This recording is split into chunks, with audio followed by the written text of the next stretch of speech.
All right, so for this deep dive, we're going to be talking about a civilization that any military history buff is going to find fascinating, the Mycenaeans.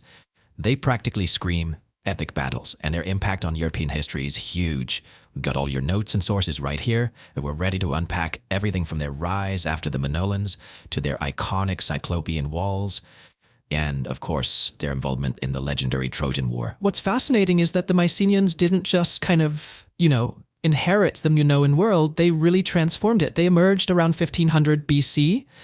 Just as the Minoan civilization on Crete began to fade, it's almost as though history was setting the stage for a new power player in the Mediterranean. Yeah, it really does feel like a changing of the guard, doesn't it? And they were practically neighbors, geographically. The Mycenaeans, based on the Peloponnesus Peninsula, were perfectly positioned to absorb those elements of Minoan culture, including their writing system. Exactly, and they adapted the Minoan script, creating what we call Linear B. It's the oldest deciphered writing system in Europe.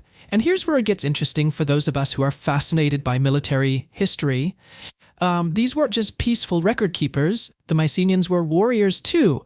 They faced constant threats and engaged in conflicts that would really shape the entire course of European history. Okay, so we've got a civilization with a fascinating lineage, advanced enough to have their own writing system. Yeah, but instead of, long narratives about battles and conquests, we mostly have their meticulous accounting records. It's funny, they even track debts as small as, a couple of eggs. Yeah, it's almost comical when you think about it, right? You have these mighty warriors meticulously recording every last egg, but it actually reveals something pretty important about Mycenaean culture. They were obsessed with order, with control, with precision, all qualities that very likely extended to their military strategies as well. It's a great point. It's easy to get caught up in the romantic image of warriors and battles, but logistics and organization, as I'm sure our listeners know, are just as vital to military success. This attention to detail, even down to a couple of eggs, might have actually given them an edge in warfare. So what else can you tell us about their society? So their social structure was very hierarchical, yet with kings at the top, followed by generals, armies, landowners, commoners, and sadly slaves. But their economy was remarkably diverse. Agriculture was a cornerstone, obviously, with grain, olives, and grapes being the staples. They even produced wine and olive oil. Although, interestingly enough, the olive oil was primarily used as a cosmetic. Cosmetic olive oil, that's surprising. Makes you wonder about their standards of living and the importance they placed on personal appearance. Was this common for the time, or were they purely image conscious? Well, it certainly speaks to a level of sophistication and perhaps a desire to kind of project an image of wealth and power, which could have been a factor in their interactions with other civilizations. And speaking of interactions, the Mycenaeans were anything but isolated. They were major players in the Mediterranean trade network, shipping pottery, trading for copper, ivory, and luxury goods. Just imagine their ships laden with all these goods, sailing across the Mediterranean. They were really at the heart of a truly interconnected ancient world. So we're looking at a wealthy, organized civilization. Yeah. With a complex social structure. Yeah. A case for luxury, and a robust trade network. This wasn't just a group of warriors holed up in a fortress. But you mentioned those massive walls earlier. Yeah. The famous Cyclopean walls. What kind of threats were they facing that required such fortifications? Yeah, that's where we start to see the military pressures that really shaped Mycenaean civilization and influenced their role in European history. One of their most formidable adversaries came from the north, the Dorians. Now hold on. If the Dorians and the Mycenaeans both originated from the Proto-Indo-Europeans, then why were they such fierce enemies? Was it simply a fight for resources? Or were there deeper, cultural clashes at play? Yeah, that's a question that historians continue to debate. What we know for sure is that these barbarian raids from the north were a constant threat, forcing the Mycenaeans to invest heavily in their defense. And that's where those incredible Cyclopean walls come into play. They were so thick. They were named after mythical giants. Some of them were over 10 meters wide. Imagine trying to breach that. Even a determined mouse wouldn't stand a chance 10 meters thick. That's a testament to their engineering skills and the seriousness of the threats they faced. It seems they were prepared to go to extraordinary lengths to defend their territory. Absolutely, but the Dorians weren't their only challenge. Now, the Mycenaeans were also deeply involved in a conflict that would become the stuff of legends, the Trojan War. And this war, more than any other event, cemented their place in military history. Now, this is where things get really interesting for military history enthusiasts. The Trojan War.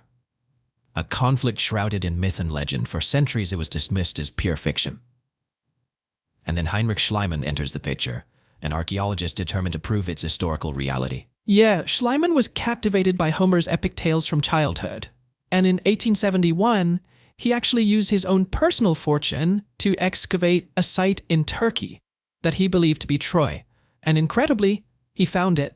His discovery sent shockwaves through the historical community, proving that the Trojan War wasn't just a myth. It's a remarkable discovery. To think that one man, driven by a childhood passion, could rewrite history with his shovel.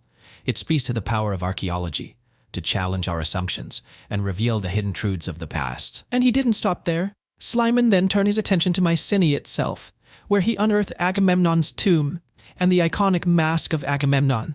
These findings solidify the Mycenaeans' place in history, and they push back the timeline of European history by almost 2,000 years. It's incredible to think that these discoveries, fueled by a fascination with the Trojan War, helped reshape our understanding of European civilization. But tell me, with all these challenges, the Dorians to the north, the Trojan War in the east, what was the ultimate fate of the Mycenaeans? Well, despite their impressive defenses and military involvement, the Mycenaeans couldn't withstand these pressures forever. Their story takes a dramatic turn as we enter a period known as the Greek Dark Ages. Around 1200 BC, the seemingly invincible Mycenaean civilization crumbled. Their palaces were destroyed, and their once thriving culture went into a decline. It's a stark reminder that even the mightiest civilizations are vulnerable to the tides of history. It's almost tragic, isn't it, to go from, this sophisticated civilization, builders of those incredible walls, warriors who participate in legendary conflicts, to all being brought down. It makes you really think about the long-term costs of warfare, even for the victors. What can you tell us about this period? So, the fall of Mycenae ushered in what historians call the Greek Dark Ages. It was a period spanning roughly from 1150 to 800 BC. Progress slowed, written records, including Linear B, disappeared. It's like a light went out on this vibrant chapter of European history. So from the heights of Mycenaean power to, it sounds like, a period of decline and obscurity, did any of their military innovations, any of the lessons learned from the Trojan War, did any of that survive? Or was it just completely lost? That's a great question, and it's crucial when examining the impact of the Mycenaeans on the course of history. While their civilization faded, their influence didn't completely disappear. Think of it like echoes reverberating through time. Elements of their art, their religious practices, and even some of their military knowledge persisted, even if it was transformed throughout the Dark Ages. It's fascinating to think that even in this period of decline, seeds of the future were being sown. So you're saying that even though their military tactics themselves may not have been directly replicated, their experiences, the enemies they fought, the strategies they employed, these could have had an indirect effect on the development of later Greek warfare. Exactly. For example, the constant threat of the Dorians, who favored raiding and swift attacks, may have influenced the later Greek emphasis on disciplined formations. Like the hoplite phalanx, for example. That's a fascinating connection. The need to counter a specific type of warfare driving innovation. It speaks to how military history is a constant process of adaptation and response. What about the Trojan War? Can we learn anything from that? The Trojan War, despite being shrouded in mythology, offers valuable insights into the Mycenaean military mindset. Remember, their primary source of weaponry was bronze, requiring close-quarters combat. The Iliad, while a blend of poetry and historical fiction, describes a world of hand-to-hand combat with swords, spears, and bows and arrows. Chariots were crucial not just for transportation but also as mobile platforms for archers. I've always been intrigued by the role of chariots in ancient warfare. They seem so vulnerable, yet they were clearly a key element. Chariots offered speed and maneuverability, allowing for quick strikes and flanking maneuvers. But as you pointed out, they were also vulnerable, especially in rough terrain. This suggests that the Mycenaeans likely developed tactics to maximize their effectiveness while minimizing their weaknesses. We can imagine them using chariots to disrupt enemy formations, harass their flanks, and provide a mobile platform for archers to rain down arrows. Makes sense? It makes you wonder if their experiences with chariot warfare, both the successes and the limitations, influenced later Greek military thinking. Did they adapt these tactics, or did the rise of the hoplite phalanx lead them to abandon chariots altogether? It highlights the evolution of warfare over time. The hoplite phalanx, with its emphasis on heavily armored infantry fighting in a tight formation, would have presented both challenges and opportunities for chariot warfare. It's possible that the Greeks adapted their chariot tactics to counter the phalanx, perhaps using them to disrupt formations or exploit gaps. It's fascinating to imagine how these different military styles might have clashed on the battlefield. Would the speed and maneuverability of chariots have prevailed against the discipline and sheer weight of the hoplite phalanx? Or would the hoplites have just overwhelmed them? These are the kinds of questions that military historians grapple with when trying to understand the evolution of warfare. And while we may never have definitive answers, exploring these possibilities allows us to appreciate the complexity and dynamism of ancient battles. The Mycenaean experience, their innovations, and the challenges they faced likely played a role, even if indirectly, in shaping those later military developments. We talk about chariots and the hoplite phalanx, but we can't forget about their impressive fortifications. Did their focus on defense, on things like those massive Cyclopean walls, carry over into later Greek military thinking? Absolutely, the Mycenaean emphasis on fortifications likely had a lasting impact on Greek military strategy. We see this not only in the continued construction of city walls, but also in the strategic importance placed on holding key defensive positions. The legendary stand of the Spartans at Thermopylae comes to mind. That small force holding that narrow pass against a much larger army. It's a classic example of using terrain and fortifications to negate a numerical disadvantage. Could this tactical thinking have its roots, at least in part, in the Mycenaean experience? It's certainly possible. The Mycenaeans, facing constant threats from the Dorians and other rivals, would have understood the value of choosing favorable battlegrounds and utilizing defensive structures to their advantage. This knowledge and experience likely passed down through generations, influencing later Greek military thinking, even if unconsciously. It highlights how military history isn't just about specific battles or technologies, but about the accumulation of knowledge and experience that shapes the way societies approach warfare. So even though the Mycenaeans disappeared as a distinct civilization, their legacy lived on, echoing through the Dark Ages and influencing the rise of classical Greece. So we see those echoes of the past, those lessons from the Mycenaean conflicts, shaping the military landscape of classical Greece. It's fascinating how it wasn't just direct imitation, but more of an evolution of ideas. Absolutely. The classical Greeks, facing their own unique set of challenges, rivals, they built upon these Mycenaean foundations. They adapted and innovated, creating a military force that would come to dominate the Mediterranean world. The hoplite phalanx, with its tightly packed ranks of heavily armed infantry, became, I'd say, the emblem of Greek military might. Yeah, the hoplite phalanx, that's the formation everyone pictures when they think about ancient Greek warfare. Just looks so disciplined, so formidable. It really was a force to be reckoned with. Just imagine rows of hoplite citizen soldiers fighting shoulder to shoulder, their shields forming a wall of bronze. This formation required immense teamwork, discipline, and unity.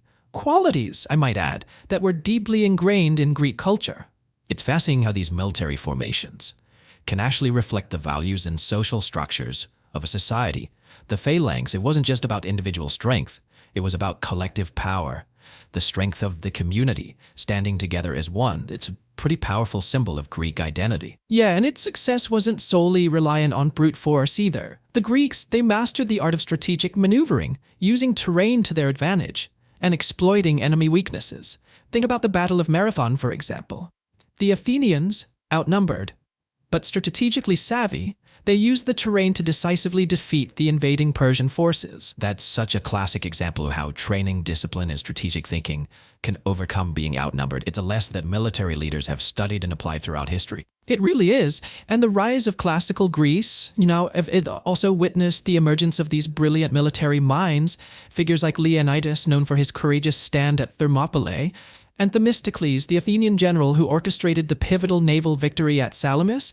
These are names that resonate with military history enthusiasts, leaders who embodied the ideals of courage, strategic brilliance, and unwavering determination. They definitely left their mark on history, not just through their victories, but through the sheer force of their personalities and their commitment to their cause.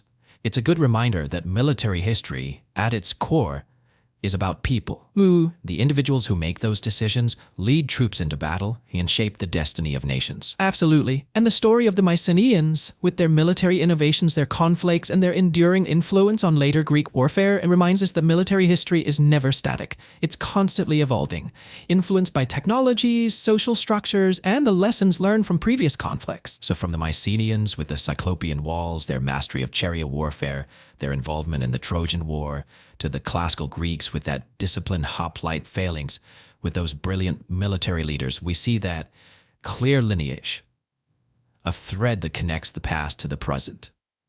It's been a fascinating journey, revealing the impact of the Mycenaeans on the course of European history. Yeah, and I think it underscores a vital lesson for anyone studying military history. You have to look beyond the dates and the battles. You got to consider the broader context, the cultural influences, those ripple effects that extend far beyond the immediate conflict. It's about connecting the dots, seeing how these events continue to shape the world we live in today. Exactly. And on that note, I'd like to leave our listeners with a final thought. As you continue to explore this fascinating world of military history, consider how the geography of Greece, that mountainous terrain, those scattered islands, how did that influence the development of Greek military strategy? And their naval power is a question worth pondering. It reveals this really intricate relationship between geography and military might. That's an excellent point. And it sets the stage perfectly for our next deep dive, where we'll be exploring the rise of the Roman Republic and their conquest of the Mediterranean world. Until then, keep exploring, keep questioning, and keep those deep dives going.